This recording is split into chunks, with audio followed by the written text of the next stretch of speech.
So in here, ready for the jam, is blueberries, blackberries and raspberries. I've chopped the blackberries and raspberries up, but I've left the blueberries whole. A third of a cup of brown sugar. I did put a capful of maple syrup in it, just for my own use. You don't have to do that.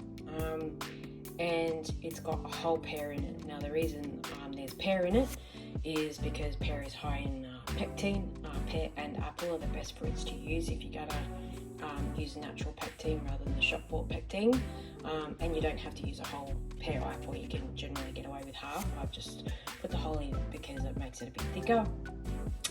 And a third of a cup of sugar, and I used about a tablespoon, a bit more than a tablespoon of lemon juice, just because I've put a whole pear in there. Again, you don't have to use that much lemon juice. So the key ingredients for jam is obviously fruit, acid and pectin, and then the sweetness is up to your taste.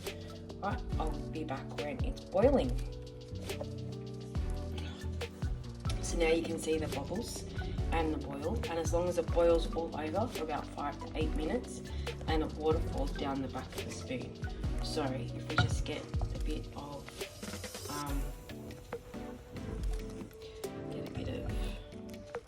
I can see, yeah, see it's not ready yet because there's nothing forming on the back of the spoon yet, so it's not jam yet. So it needs to boil all over, big boils, for about 5 to 8 minutes, 8 to 12 minutes.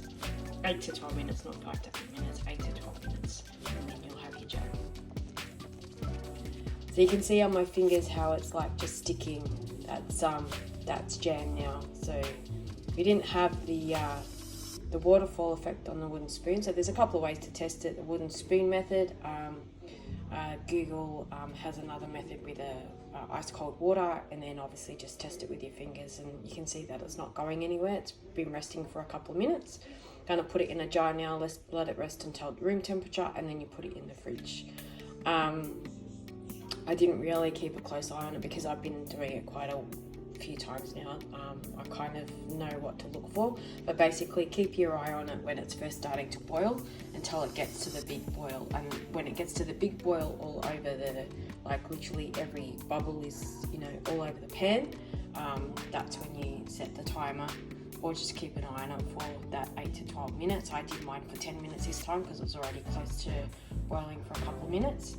And that will be jam now. And I have blended it, but I do like my jam a little bit full of fruit, so I don't blend it too much, and that's why I didn't cut the blueberries as well.